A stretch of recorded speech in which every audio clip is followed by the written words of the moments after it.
anymore. Well, Poland is a pretty key player in all of this. And they're going to have a general election next month. And interestingly, Dominik Tarczynski, MEP, was the first MEP to go and visit Lampedusa. And he joins me right now, member of the European Parliament for the Law and Justice Party. Dominik, your position on this would be just what? I mean, are Poland going to say, if your party wins the general election, right, and it looks like you're close to winning the general election, if your party wins the general election, are you saying you won't take migrants that have come in through Italy? Of course not. We won't. What we're saying is send them back. Okay. Simple as that. Poland is the only country in the European Union which we haven't had even one terrorist attack. We don't have stabbings, we don't have rapes, we don't have all these really dangerous behaviors from migrants, illegal migrants. So our policy is very straight, zero tolerance. We built a beautiful wall on our border with Belarus, and there's no way anyone would enter Poland. When you see the data from Eurostat, not ours, from European Union, Poland is the safest country in Europe. That is true. That is true. Many would say that, well, okay, there have been problems of assimilation, but that in time it's going to be a success. And and here's the interesting thing. You're signatories to the European Convention on Human Rights. That's right. You're subject to that court in Strasbourg. How is it that the European Union aren't taking action against you for saying that? Of course they will. They started in 2015. You have to remember when they started this madness, I mean, Angela Merkel started it when she was looking for cheap labor. We said, no, we're not going to sign this quota system. And the quota system failed. The quota system does not exist anymore. Why? Because Poland and others said, Hungary... No, you simply said no. No. And you're still saying no. No, we said very simple, zero. Not 1,000, not 100, zero, not even whilst one. I'm talking to Dominik, we'll play you some footage of him on the island of Lampedusa. So zero it was, zero it's going to remain. That's right. And what is going to happen, do you think, outside of Poland? I mean, we had a very strong woman elected almost exactly a year ago as the Prime Minister of Italy. Right. Basically saying, we're not going to put up with this. We're going to stop this. And there she was begging Ursula von der Leyen to help her. Well, the problem is with Italy, I think the problem is just very simple. Money. The budget is in really bad shape. So they have really serious problems. And she needs money from European Union. She needs money for existence at the moment. The economy is not doing very well. It's differently in Poland. Poland is doing great. The lowest unemployment in the whole European Union. Your economy is good. Some of those pictures we just showed our viewers, right. That number of young men packed in, 18,000. Must have been quite a tense atmosphere. That was scary, I must say. That was really scary, especially that we visited this camp during the night.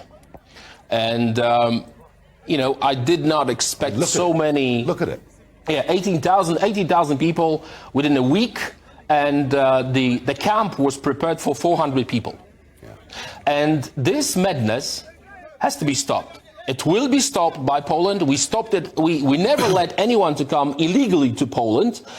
When you see Polish people in London, we are here legally. We pay taxes, we contribute to the society, and if anyone would like to come to Poland legally, you are very welcome. But the problem is, when you have 200,000 people in Germany, we do not know who are they. They just vanished. 200,000 people by the German data. We don't know who are they, where are they, what are they going to do. Dominik, we have our own problem, with 46,000 people crossing the English Channel last year.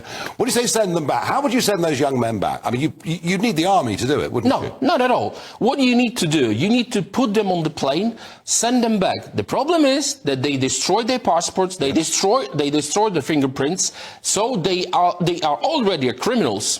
But you cannot keep them. You cannot let them stay in here, because if we're going to continue with this madness, there will be 5 or 15 or 50 million people within 10 years. It's not going to stop because people who are making money on it are very happy from what they heard from Madam von der Leyen. And they're making a lot of money. Now, I'm joined down the line by Farage, senior legal consultant and a lawyer specialising in immigration and human rights law. Fadi, when you hear the view from a Polish politician, and, you know, they're on the verge of winning a majority at the next election, how would you respond to the idea that the only way we stop this is to simply send people back across the Mediterranean? Good evening, Nigel. Thank you for having me. Well, in terms of the response from a lawyer's point of view, as a lawyer, you can comment on the existing state of the law and the existing state of the legal framework which we have, which across Europe is shaped by the European Convention on Human Rights and the ECHR. Of course, the old saying is, if there's a will, there's a way. So that's in the political ambit. And with a majority in Poland, one can say that there is a political mandate for Mr. Tarczynski's ideas and policies. But in terms of the current legal framework, the European Court in Strasbourg has been clear that in its previous case law, one called Hersey Jama is probably the most famous one, is that these policies of interception, even on the high seas in international waters, fall foul of the Refugee Convention and Article 3 of the European Convention on Human Rights. So there is jurisprudentially, in terms of the legal principles, a legal barrier there. How you overcome those legal barriers is a question of political will, and there's no doubt going to be a collision between where the current legal framework will collide with any new political mandate, such as that put forward by Mr. Tarczynski's party. But in terms of the current legal framework, it would seem to be unfeasible. So if for example, Germany, France, the European Commission said, we need to change that legal framework, they could do that, couldn't they? They could, subject to the issue that, strictly speaking, the European Convention on Human Rights comes through one's membership of the Council of Europe, which is a separate organization to the European Union and the European Commission. But it's presently, a condition of European Union membership to be also a member of the Council of Europe. So there are sort of interlocking issues at play. But of course, politically, if there's enough political will and the political consensus across the board, anything is possible in theory. But there are presently legal barriers to that. Dominik, you've heard what Farage said. I think he's absolutely right, by the way. He's absolutely right in what he says. I'm happy he mentioned the legal ground, because I'm a lawyer too. I'm doing my PhD on human rights at the moment. And the most important message from our government is that there is no law, any law, above the will of Polish nation. That's why we have elections in 25 days, but we have referendum the same day.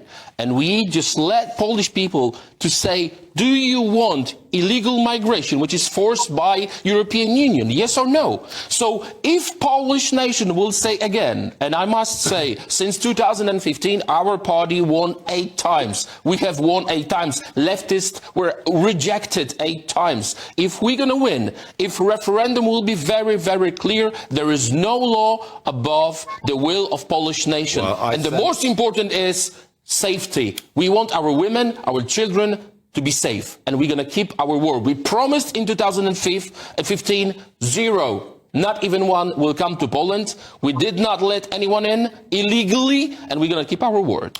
Dominik, that language used in this country would be written off. Well, we've been called by, listen, we've been and we'd be told we kicked out of the European Union. We've been called by Jean-Claude Juncker a racist. I know. They can call us a pink elephant. I don't care. I'm going to give the last word to Fadi. Fadi, you hear the determination. You hear a different narrative to one that you would hear in Scandinavia or at the moment in France or Germany.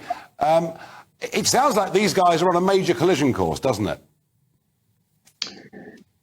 Yes, Nigel. And it seems Dominik's outlining the principle that Parliament is sovereign and Parliament ultimately has the final word.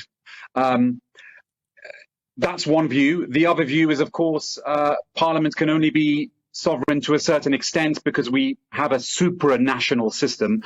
By supranational, we have a governing framework where inevitably there's going to be a collision between that supranational framework and parliamentary sovereignty at a local level. Well, I sense a major conflict is coming in the next couple of years.